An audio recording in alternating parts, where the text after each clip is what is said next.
The 4 main points for safe installation are: 1. Do a risk assessment and choose the appropriate solution. 2. Locate the bed lever correctly. 3. Fit the cord and cleat tightly and test. 4. Monitor any changes. Please read our printed fitting instructions and risk assessment guidelines. Bed levers can be safe and very helpful for many people, but they might not suit everyone nor every situation.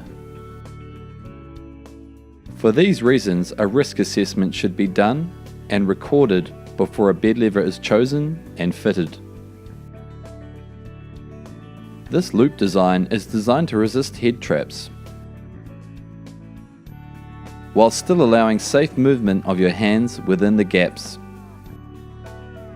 The base comes in the oblong shape and the wedge shape.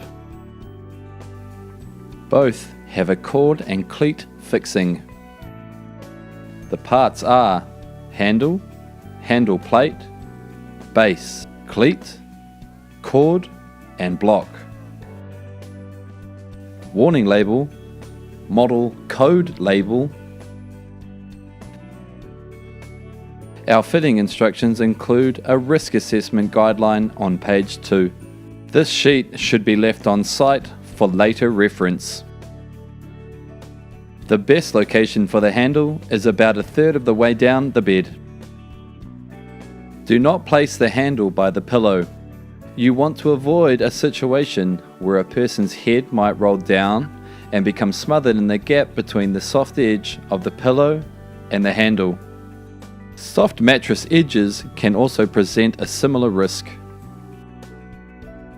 Allow a gap of at least 318 mm between any fixed object and the bed lever.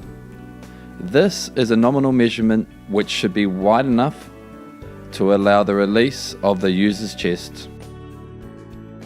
If the breadth of the chest is more than 318 mm, then this gap should also be more.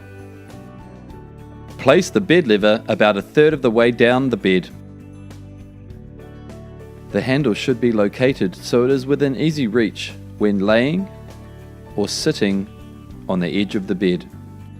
The handle should be held tightly against the mattress to prevent a neck entrapment. You should not be able to slide your forearm down and between the handle and the side of the mattress. This is how you should fit your bed lever. Lift the sheet up. Place a spacer between the mattress and the base of the bed. I am using a bag with pillows in it, but you could use anything of a similar size. Position the bed lever like this. Thread the cord in through the hole and down through the cleat. Slide the base in slightly. Feed the balance of the cord around and under the mattress so the block is on the opposite side.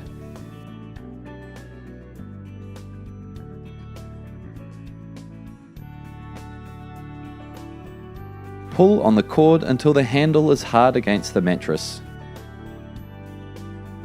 Tilt the cord upwards so it jams in the V-slot of the cleat. Tie the cord with a bow like you would with your shoelace. Extend the cut end of the cord out from the bed. Refit the bottom bed sheet. Remove the spacer. Now test by trying to force your arm between the handle and the side of the mattress. Your forearm should press into the mattress but should not be able to slide down, and your forearm should release easily.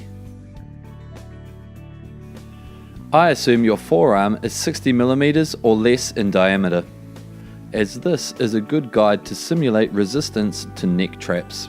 To remove the bed lever in an emergency, you can simply pull the cord out horizontally. The cord will then release from the cleat and the bed lever can be quickly removed from the bedside. Congratulations! You have now assessed the risks, chosen an appropriate solution, considered entrapment areas, and put into place measures that create safe use of the bed lever. Warning! Safe use of a bed lever is reliant on you following the instructions carefully. Inappropriate or incorrect use of this equipment type may result in head entrapment, leading to potential injury or death. When chosen and installed correctly, Multifit bed levers ensure a safe, firm fit for your complete assurance and peace of mind. They can give you many years of safe, trouble-free use, providing outstanding support, boosting independence, and encouraging confidence in the bedroom.